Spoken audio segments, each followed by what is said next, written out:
Very brief.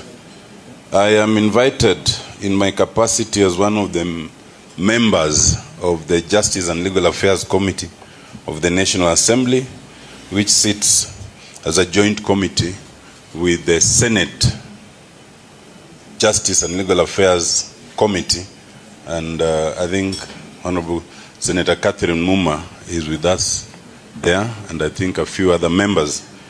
Just to say first that I'm going to talk about very briefly the IEBC Amendment Bill, which is the first bill that has so far now gone through the National Assembly. It's before the Senate. And as we talk about it, there are three things that are standing out. One is what the speakers have already spoken about, especially Justice Stuart Mazayo, Senator, in terms of the attempts to change.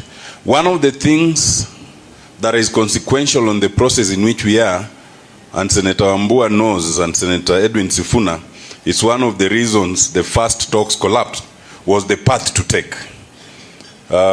In the interest of moving forward, it was chosen to take the path through Parliament. And it comes with the vagaries of Parliament. And those are the vagaries of Parliament. We have started seeing them. That will not be the last. They will keep coming. So we must be alive to that. The second one is, as a consequence, we then must suffer the tragedy of our stolen majority in Parliament. And that stolen majority has reduced us to a situation where our leaders are called leaders of minority when they should actually be leaders of majority.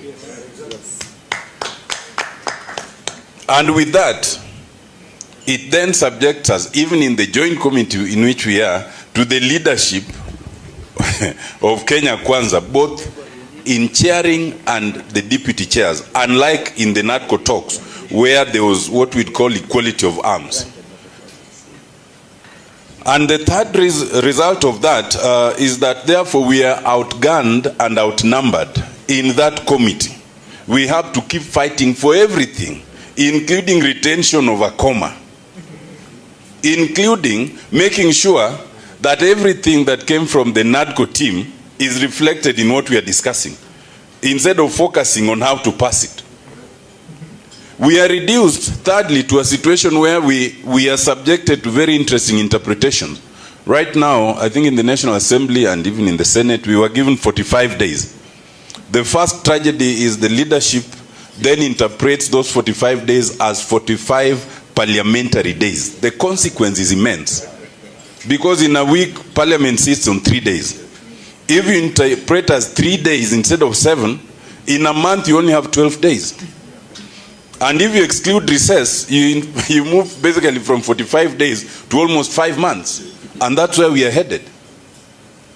The tragedy therefore is that, in my considered opinion,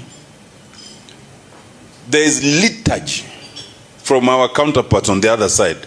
There is minimal interest in moving the NADCO report and the bills forward. And those are things we'll have to deal with as we go along. The IEBC Amendment Bill, I think, is the easiest, because it is the only bill in which there appears to be a commonality of interest. And therefore, it is the one that they selected to start with. It was not even subjected to a discussion by the committee. But we were happy to get at least one bill out of the way. I want to tell you that the difficult path lies ahead. And it's going to be very difficult. And we will be coming back to that. In terms of the IEBC Amendment Bill, it is very simple. First of all, for the members of the National Assembly, it's not so much a point of discussion now because we discussed it and passed it. It's now before the Senate. I think it was sent to the Senate last week. So the Senate will be considering it. There's a matrix we developed, which I'll share with Senator Stuart Mazayo, just to understand.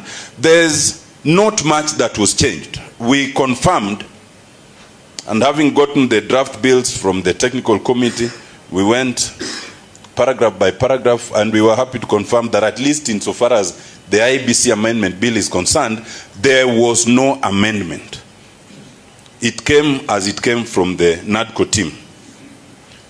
But as is expected with the vagaries of Parliament, the team decided that we must go through public participation, so there were hearings, there were presentations, and some of them, as you know, are usually prearranged, you know. So anyway, but fortunately, there were no substantial amendments. There are only 5 areas which I would point out, and they are not fundamental. They were just to align the bill. The first area is in respect of the term of the secretary, which so far as we speak has been 5 years renewable once, the chief executive and secretary of the IEBC. The NADCO team proposed that it be 3 years renewable once. After hearing public participation, it was decided that it should be 4 years renewable once. That's the only slight amendment. It is not really consequential, but it was thought it is necessary in terms of experience, and the report covers that. The second area is in terms of review of a general election, what you'd call an audit. And the bill requires that what we were now demanding as standalone should be routine. The IEBC should do a review of the general election within 1 year of any election. After some discussions, it was thought 1 year might be too constrained, especially for a proper audit, so it was extended to 18 months. It's not really consequential. The third area is in respect of the panel, the selection panel, which was now expanded from 7 to 9. And it was permitted that the existing members of the selection panel are eligible to be considered in the new panel. But what then the committee realized is that there was no mechanism for enabling the new selection panel to commence its work. So that was included in terms of just proper commencement. Additionally, it was realized that there was no clear mechanism for financing the selection panel. And although there were some proposals to make the presidency finance, in some it was the Public Service Commission, but it was determined that because essentially the panel is fundamentally appointed through the parliamentary parties, therefore it's the Parliamentary Service Commission that should provide the budget. And so that was included. That is in strengthening the provisions, it's not altering. Number 4, the transitional clause. There was a transitional clause to dissolve the current selection panel. I think I spoke to that, but not to now activate the new panel. I'd already I spoke to that, especially in terms of the future panels, not just the current. So that was tidied up a bit. And then secondly, it was to provide timelines, because there was no clear timelines for by when should the selection panel provide the names to the president, within what time should the president appoint. So it was determined that we say that the selection panel will forward the names to the president within 14 days, because we are all constrained for time on IEBC, and that the president should only have a maximum of 7 days, because there's nothing the president is doing with those names, especially as had been captured by senior counsel and our principal, Kalonzo Musyoka, that it's a negotiation, prior negotiation. So there's no reason that it should stay for that long. The last and the fifth is about the definition of parliamentary parties. It was noted that the selection panel, the parliamentary parties would participate, but there was no definition in the act. So an provision was inserted to define the parliamentary parties, and all that was done was to lift what in the National Assembly is Standing Order 20A that defines parliamentary parties.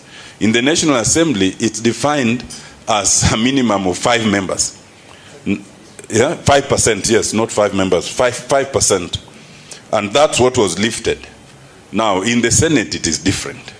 But fortunately, that definition that was lifted was limited to the National Assembly. It does not say Parliament. It says the National Assembly. So I think this is one area where the Senate might be well guided to make sure there is no amendment to say Parliament. Let our problems in the National Assembly stay with us in the National Assembly. And then we are still okay with that. That really is the essence of the amendment. Thank you very much. Prof.